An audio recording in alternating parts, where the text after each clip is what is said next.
Yon, maulan na Martes ngayon, no? So nagsimula yung araw ngayon na maaraw. Akala ko magtutuloy-tuloy na. Nagplano pa naman ako magpa-car wash, buti na lang talaga na hindi ko yun inuna. Nag-workout ako kanina. Yung dilemma ko kanina kung pa-car wash muna or workout and then car wash. Buti na lang inuna ko yung workout, tapos umulan, at least hindi na tayo magpapa-car wash. So anyway, driving tayo ngayon. Susunduin natin si Pixar. Kaka-out niya lang sa school. Sinundo ni Utol si Pixar dahil meron silang supposedly baseball training, which is na-cancel na kasi nga umuulan.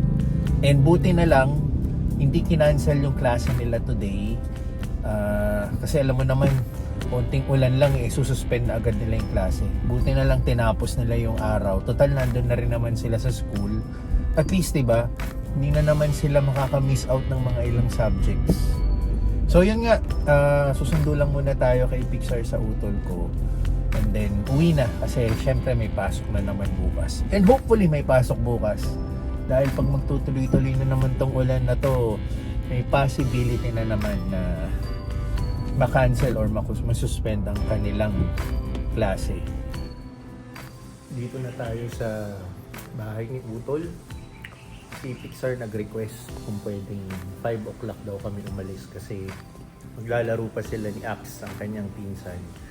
Tapos si sister mukhang nasa kwarto tulog. Hindi ko na pinaistorbo kaya dito lang tayo. Nag-aantay ng alas 5, tambay. At okay lang naman, presko naman dito eh. Ang ganda ng ating kinauupuan. Ayan. Tapos ayan, tingnan mo yung weather. Gloomy pa rin, umaambon. Yan. So, para na tayong nasa harapan ng dagat. Puro halaman.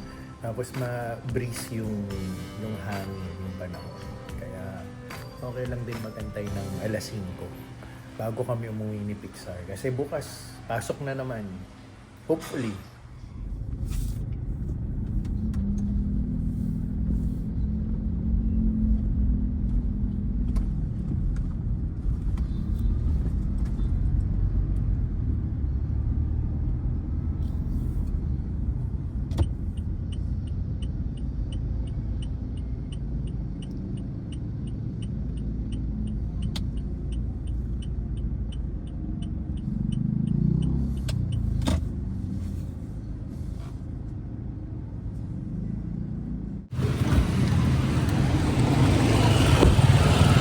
Tayo.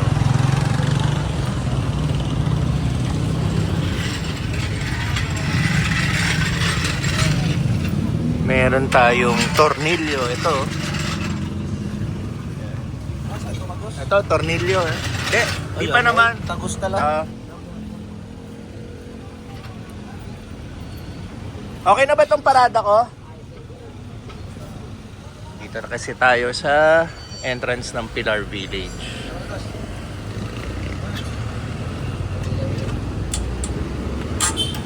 Magkano per butas? Ha? 200. Ito lang butas, 300 plus naman. Okay.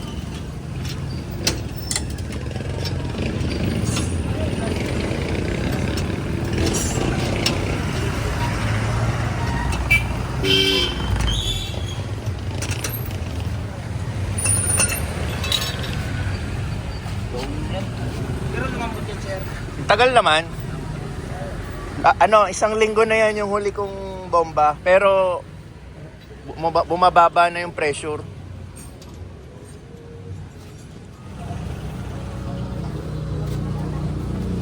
Yeah. Oo. Mubula na, no?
Makapal pa naman yung gulong ko, no? Opo.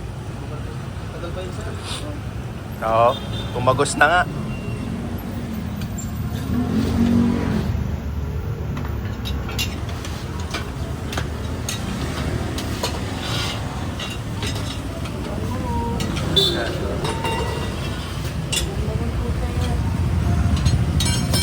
Wala na.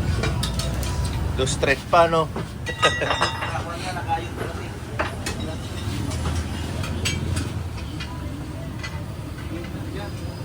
Oo, nakahid na ng semento, no? Opo. Malalim din, ha? Ayun, no? Parang Haba rin.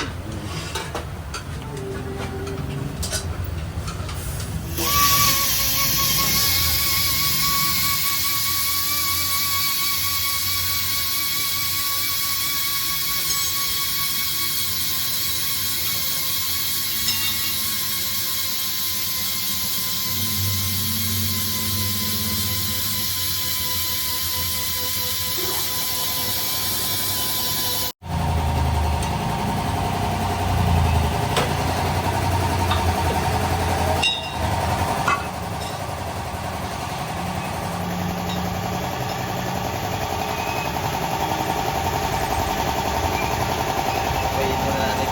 Oo.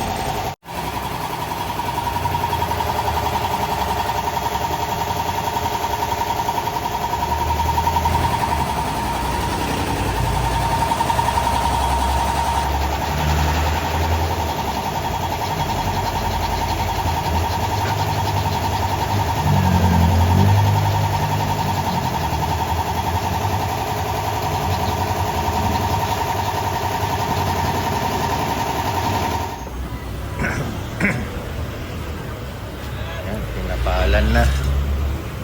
At least wala na ulit, ano?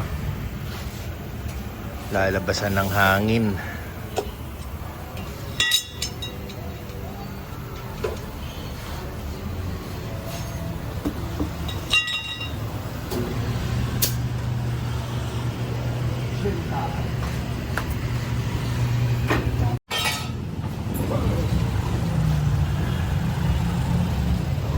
Babalik na.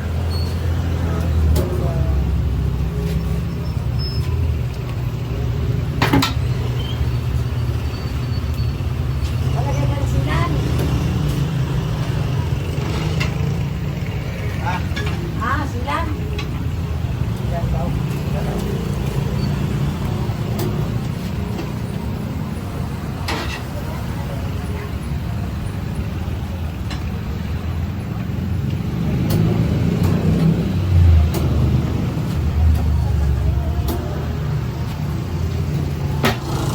Ayos.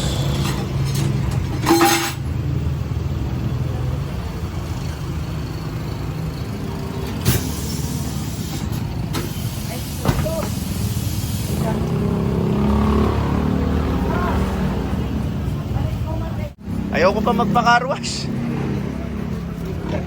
Kahapon umaraw, umaga, tapos tanghali, dumilim na. Sayang lang carwash eh. Kaya nga.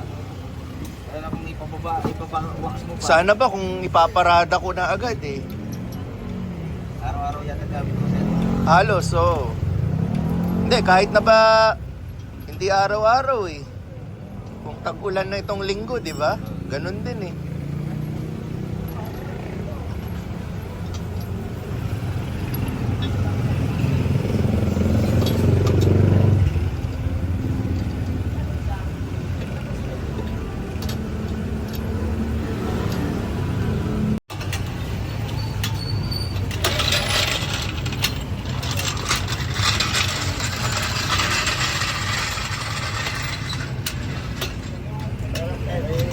Ayos.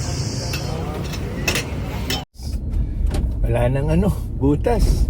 Pag gising ko kanina, napansin ko medyo malambot na yung gulong. So nagtaka na ako. Yung part lang yun na yun yung malambot, yung tatlo hindi. So alam ko na may kutob na ako na nakadali tayo, either pako or yun nga sa case na yun, tornilyo. So pag check ko, onting andar-andar ako ng kotse, nakita ko nga may tornilyo. Kaya yun, hindi na tayo patumpik-tumpik pa. Kailangan mapavulcanize na natin kasi pag lalong lumambot yan, delikado. Baka marami pang masira sa bandang part doon. Yung mga tornilyo, yung mga rims natin. So 200 pesos per butas, sabi ni kuya. 300 pesos, 2 butas. So sa case natin, isang butas lang, bayad tayo ng 200 pesos. So ano nga pala ngayon? September 17, Wednesday, birthday ng isa naming tropa, si Papa Edwin. Yan, paminsan-minsan yata o matagal na siyang huling nakanood ng vlog natin. Pero happy birthday, Papsi. Ang kaibigan namin niya, nakaugalian namin sa mismong birthday niya, pumupunta kami sa bahay nila at nagiinuman kami. Pero for the past few years, itinigil na namin kasi nga medyo may edad na yung kaibigan natin at tumigil na siya sa pag-iinom. Yan. Kaya ang ginagawa na lang natin is greeting, paminsan-minsan binibisita natin. So ayun, may mga natapos na tayo ngayong umaga na kailangan gawin. Ngayon mag-workout na tayo, tapos after workout antay na natin si Pixar sa kanyang uwian today. So ayos.